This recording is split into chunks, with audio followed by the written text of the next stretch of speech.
Conspiracy. Super cool word, of course, unless you're charged with being a part of one. So what is a conspiracy when it comes to federal law? Why is it that the federal government likes charging conspiracy counts so much? That's what we're talking on this week's video, so stick around and we'll dive in.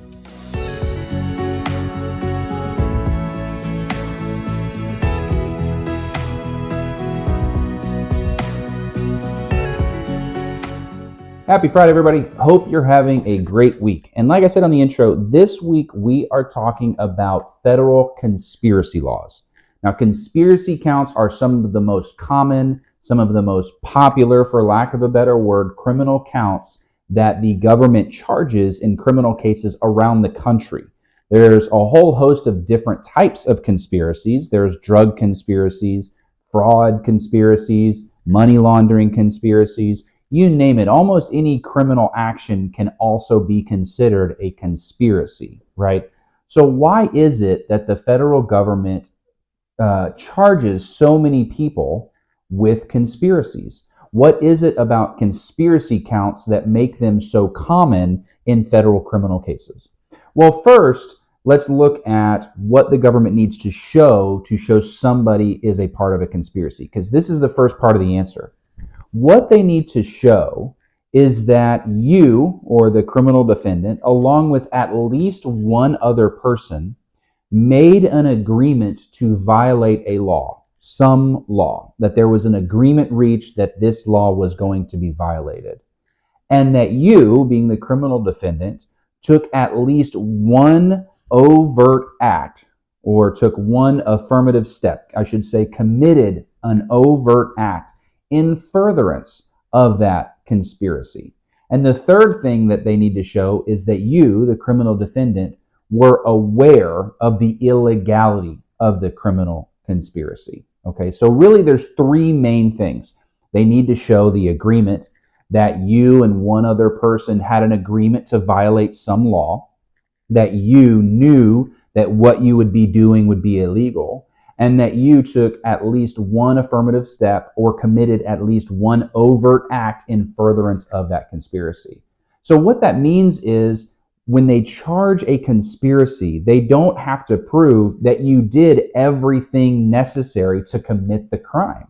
So if you look at a bank robbery, for example, if you're a part of a conspiracy, they don't need to show that you actually went into the bank, that you actually had the ski mask on, that you had the weapon, that you told the teller to put the money in the bag.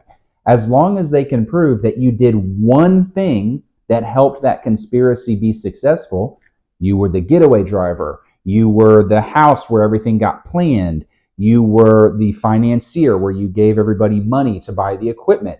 They only need to show that one thing to convict somebody as being a part of the conspiracy.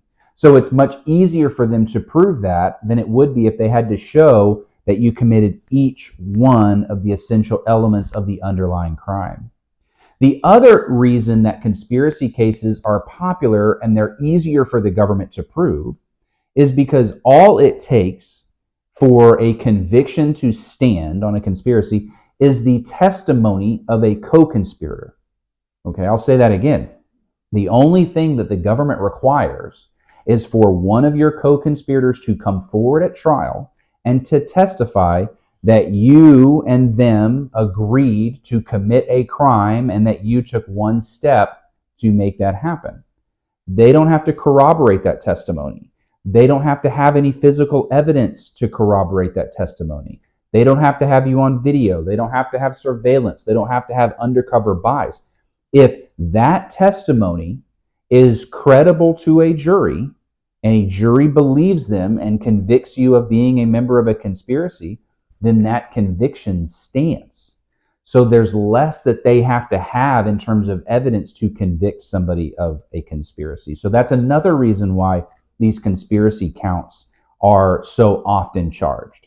And then the third reason is, if you get convicted of a conspiracy, the way that the federal sentencing guidelines work, you get sentenced as if you committed all of the essential elements of the underlying crime. So I'll use a drug case as an example. Let's say you and I are in a drug conspiracy. I'm selling marijuana, you're selling cocaine. I have nothing to do with cocaine, right? I don't know what you're doing with it. I know you're selling it, but that's it. I don't have any cocaine customers. I'm not buying any. I'm not selling any, nothing. If I get convicted of the drug conspiracy, being in a conspiracy with you, then my sentencing guidelines will be calculated based on the amount of cocaine that you sold, because it was reasonably foreseeable to me that you were selling cocaine. Therefore, I get punished for it. So it's a way for sentences to be enhanced based on activity that I never actively participated in, because that's how conspiracies work. So that's another reason why these conspiracy counts are so common in different federal jurisdictions. So again, this was a really, really shallow look at conspiracy law in the United States. There's a ton more nuance, a ton more detail, especially when you start looking at specific types of conspiracies. So if you have any specific questions about it, if you know anybody that's been charged with a conspiracy, or if you're just curious, then please reach out to me or another federal practitioner and ask them, because again, it's going to be such a nuanced answer depending on the facts to your specific case. I'm always happy to discuss this stuff with you. I'm always happy to answer whatever questions I have. Hopefully this was at least somewhat helpful, at least somewhat entertaining. If not, so sorry. But it was only a couple minutes of your day. So hope you have a great rest of the week. Hope you have a great weekend. And I look forward to seeing you guys all next Friday, where we will be talking about some other type of criminal law stuff. So if you have any ideas or suggestions, please drop a comment below. Let me know. I'm happy to answer whatever questions you might have in these videos. So until then, everybody out there, be good and stay on the right side of the bars.